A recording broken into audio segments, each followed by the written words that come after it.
नमस्कार, स्वागत है आप सभी का। आप देख रहे हैं हिंदी साप्ताहिक समाचार पत्र हमारी आखिरी आज़ादी एवं यूट्यूब चैनल। साथियों, आपको बताता चलूं कि आज की खबर है इलाहाबाद से यानी प्रयागराज के बनवारी का पूरा बरईकपुर थाना होलागढ़ गंगा नगर से। आखिर वो बात क्या है जो कि उत्तर प्रदेश शासन में यानी योगी जी का बुलडोजर कब और कैसे चलेगा। अपराध करने वाले अर्थात सामाजिक सौहार्द बिगाड़ने वाले अभियुक्तों के घरों पर क्या योगी जी का बुलडोजर का खत्म हो गया तेल? क्योंकि जीरो टॉलरेंस कहने वाली योगी जी की नीति नियमावली हो रही फेल।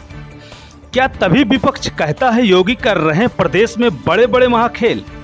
हालांकि यह मेरा निजी कथन नहीं साथी। उत्तर प्रदेश शासन 2017 से लेकर अब तक घोषणात्मक वादों एवं एनसीआरबी यानी नेशनल क्राइम रिकॉर्ड्स ब्यूरो का आंकड़ा रहा है बोल। खबर विस्तार से। आज दिनांक 26 अप्रैल दिन शनिवार को प्रार्थी सुनील कुमार गौतम पुत्र मलखाना निवासी बनवारी का पूरा बरईकपुर थाना होलागढ़ के थाना दिवस पर दी गई लिखित तहरीर एवं बयान की माने तो बीते 18 अप्रैल दिन शुक्रवार समय सुबह लगभग 6 बजे प्रार्थी के चाचा कृपाशंकर गोबर फेंकने जा रहे थे कि अचानक राकेश कुमार पुत्र राम बिहारी, विश्वदीप पुत्र राजेश कुमार, राबिन पुत्र राकेश कुमार आदि लोगों ने मिलकर प्रार्थी के चाचा कृपाशंकर को गाली देने लगे। प्रार्थी के चाचा यानी कृपाशंकर गाली देने को मना करने एवं गाली देने का कारण पूछने पर उपरोक्त लोगों ने एक राय होकर दौड़ा लिए। एक राय होते देख कृपाशंकर अपने घर में घुसकर बचना चाहा तो, परंतु उपरोक्त लोगों ने मानवता को तार तार करते हुए कृपाशंकर के घर में घुसकर कृपाशंकर समेत पूरे परिजनों को लाठी डंडों से मारकर लहूलुहान कर दिया, जिससे कृपाशंकर पुत्र राम अवतार, सोनी पत्नी सुनील कुमार, आरती पुत्री कृपाशंकर, सुनील कुमार पुत्र मलखाना, शकुंतला पत्नी कृपाशंकर, मलखाना पुत्र राम अवतार, अनारा पत्नी राम आश्रे, अनीता पत्नी मुकेश कुमार, मनोरमा पत्नी मलखाना आदि लोगों को बुरी चोटें आई। कृपाशंकर की हालत गंभीर देख प्रार्थी 112 व 108 पर फोन किया। आनन फानन में 112 व पुलिस पहुंचती कि उससे पहले उपरोक्त लोगों ने जान से मार डालने की धमकी देते हुए मुकदमे लिखाए जाने पर फर्जी मुकदमे में फंसाकर जिंदगी को बर्बाद अर्थात तबाह कर देने की बात को कहते हुए चले गए। हालांकि 108 पर सूचना मिलने से पहुंची एम्बुलेंस सभी जख्म से पीड़ित लोगों को लेकर सीएससी सांगीपुर हॉस्पिटल लेकर गई, जहां कृपाशंकर की हालत नाजुक देख वैली हॉस्पिटल के लिए रिफर कर दिया गया। वहीं दूसरी तरफ प्रार्थी द्वारा दी गई दरखास्त पर थाना होलागढ़ ने तत्काल संज्ञान लेते हुए मुकदमा दर्ज करने का आश्वासन भी दे दिया। हालांकि मुकदमा अपराध संख्या 81/25 जिसमें दर्ज धाराएं 115 बीएनएस संशोधन 2023, 352 बीएनएस संशोधन 2023, 351 बीएनएस संशोधन 2023, धारा 333 बीएनएस संशोधन 2023 में मुकदमा दर्ज होने के बावजूद भी अभियुक्तों द्वारा अभी भी चैलेंज भरी धमकियां देने में कोई कोर कसर नहीं छोड़ रहे हैं का जीता जागता उदाहरण आपके सामने ही, जो कि लगभग हफ्तों से भी ज्यादा बीत जाने के बावजूद भी अभियुक्तों की जगह पर पीड़ित परिजन को लगातार अपनी ही जान माल की सुरक्षा को लेकर लगातार लगाना पड़ रहा है होलागढ़ थाने का चक्कर। आइए आपको ले चलते हैं पीड़ित परिजन के बयान, जिसमें परिजन ने मीडिया को एक इंटरव्यू में क्या कुछ कहा। सर, मेरा एक विवाद है, तो एक घटना हुई थी। हाँ, जिसमें हमारे साथ मारपीट हुई। तो मेरी जमीन पर मेरे बगल की है वो कब्जा कर लिए हैं। नाम क्या उनका? राकेश कुमार। जो इस टाइम पिता का नाम क्या? सनाप राम बिहारी, इस टाइम खरा लखनऊ में एएसआईएम के पद पर नियुक्त है। हाँ। उसी पद को हमेशा रौब दिखाते हैं। हमारी जमीन जबरदस्ती कब्जा कर लिए हैं। कैसी जमीन है? सर, जमीन भाई भाई का बंटवारा था। हाँ। घर की जमीन है, पुश्तैनी जमीन है हमारी, और उसी जमीन पे ये ज़बरदस्ती कब्जा कर रहे हैं। हाँ। और उसी विषय में हम यहाँ थाने पे भी आए हैं और मेरे साथ मारपीट भी की गई थी। ये मारपीट कब की है? 17 तारीख को मेरे साथ मारपीट की गई। हाँ। और मैंने पुलिस की सहायता ली, मुझे थाने बुलाया गया, मैं थाने पे आया। वहाँ पे एक समझौता किया गया, एक दबाव के जैसे जो मर्जी को समझौता हुआ वहाँ पे।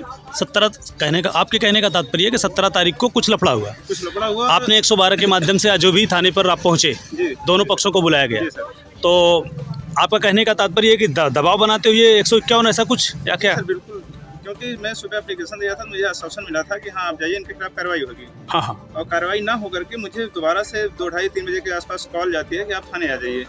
और मैं थाने पहुंचा तो वहाँ मेरे पर दबाव बनाया गया कि आप समझौता कर लीजिए। किसके द्वारा? वहाँ पे विपक्षी भी थे। हाँ हाँ। और भी थे, और थाने के एसआई साहब थे जो हमारे एरिया देखते हैं, तो उन्होंने भी कहा। तो मैंने लास्ट में समझौता किया, मैंने कहा चलो ठीक है, आप लोग कह रहे हैं जो भी है, तो हमने समझौता किया। शाम को समझौता करके आया और सुबह 18 तारीख को सुबह जिस बात पे समझौता हुआ था, ठीक उसके विपरीत उन्होंने सब कुछ किया। रास्ते का विवाद था, उनके घर के सामने मेरा आना जाना होता है, वो मेरे घर के सामने से आते जाते हैं। मैं सो ही रहा था, सुबह की बात है, चाचा मेरे उधर से जा रहे थे, उन्होंने मना किया, चाचा मेरे वापस आ गए। फिर उन्होंने गाली देते हुए हमारे घर पे आए, घर में घुसकर सबको मारा पीटा। सारी लेडीज के कपड़े और फाड़ दिए। महिलाएं भी थी वहाँ पे, बच्चे भी थे, सब चोटिल हुए इसमें। उसके बाद मेरा विकलांग भाई भी था, उसको घुस के मारे हैं घर में। फिर मैंने बहन जी एक मिनट, जब ये घटनाक्रम पूरा हो गया उसके बाद आप लोगों ने लिखित तहरीर दिया होगा थाने पर? जी सर, जी सर। तो तहरीर के एवज में कुछ कार्रवाई दिखी या कैसा कुछ?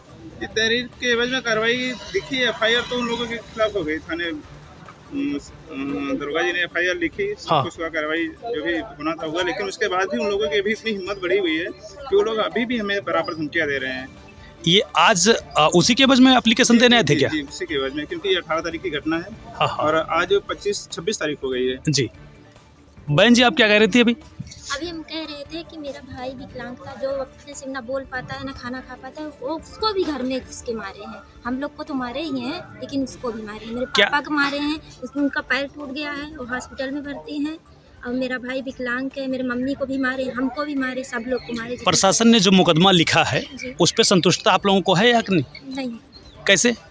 सर कोई सुन ही नहीं रहा, हम लोग की सुनवाई नहीं हो रही है। न सुनने की वजह जो अभी भी धमकी आपको मिल रही है, जिसके एवज में आप लोग दरखास्त दे रहे हैं क्या? जान से मार देने की धमकी अभी भी मिलती सर वही चीज़ सर, अगर प्रशासन की तरफ से कार्रवाई की गई है, हाँ हाँ, तो उनके अंदर इतना डर तो होना चाहिए कि हाँ प्रशासन में गए, हमने अपनी तहरीर दी, वहाँ एप्लीकेशन हुई, लिखी गई, मेरी एक्सेप्ट हुई, एफआईआर हुई, फिर भी उन्हें इतनी हिम्मत वो अभी भी हमें धमकियाँ दे रहे हैं, मारने पीटने की अभी हमें धमकियाँ दे रहे हैं। तो आज जो एप्लीकेशन दिए आप लोग थाना पर, थाना दिवस के रूप में था ओला का, क्या आश्वस्त कराए थाना अध्यक्ष महोदय?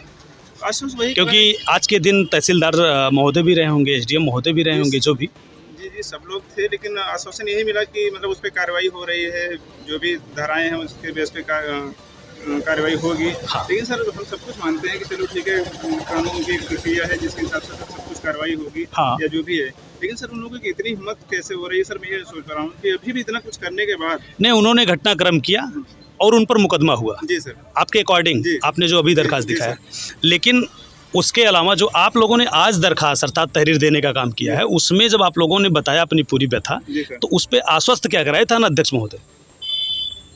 कुछ खास उस पर जवाब नहीं आया है, संतुष्टता नहीं मिली। हाँ, उन्होंने कहा कि कार्रवाई हो रही है, हाँ। कार्रवाई कानूनी तौर पे होगी। ये जो एप्लीकेशन में आपने जान से मारने की धमकी का जिक्र किया है एप्लीकेशन के माध्यम से, इस चीज़ का आप लोगों ने वो मुखार बिंदु से यानी ऐसा कुछ स्पष्टीकरण में बताया नहीं? नहीं, मैंने सब कुछ बताया सर, क्योंकि मेरे साथ यही हो रहा है, 18 तारीख के बाद से लगातार यही हो रहा है। हाँ हाँ, क्या कहना चाह रही बहन जी?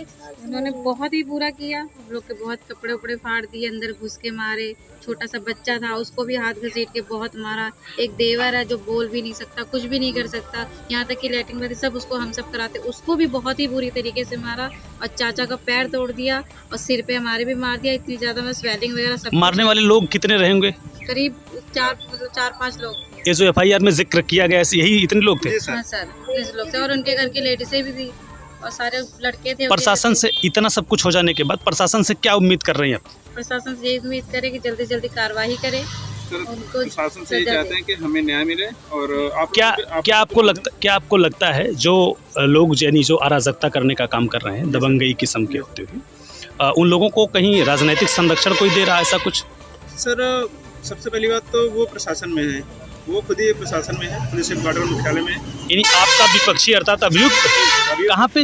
वो पुलिस मुख्यालय के पद पर सर नियुक्त इस चीज़ की वो है। और बहुत इसी चीज़ की वो हमेशा धमकी देते हैं, हमेशा रौब दिखाते हैं कि हम प्रशासन में है, हमारा कुछ नहीं होगा, आप जहाँ शिकायत करना चाहो वहाँ कर लो। क्या इस चीज़ का जिक्र आप लोगों ने थाना दिवस पर आज बताए थे कि नहीं? नहीं सर, ये जिक्र हमने पहले ही किया था।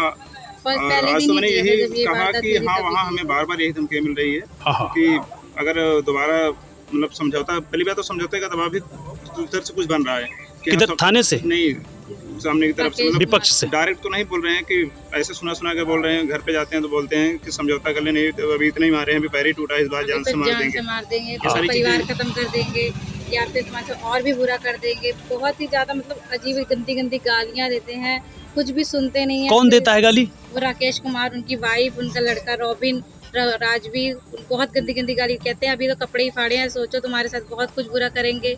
आज की एप्लीकेशन देते समय थाना अध्यक्ष महोदय को ये सारी बातें जिक्र करी हैं कि नहीं आप? आज नहीं की थी, पहले दिन करी थी, हमने सारी बातें बताई थी। उन्होंने कहा चलो ठीक है हम करेंगे, पर अभी तक उन्होंने कोई एक्शन नहीं लिया। अगर हमारे चैनल पर आप नए हैं तो लाइक करें, शेयर करें और कमेंट जरूर करें। और हाँ, चैनल को सब्सक्राइब करना भी ना भूलें ताकि आपकी पसंदीदा खबर आप तक पहुंचे सबसे पहले और आप बने रहें जागरूक। शुक्रिया।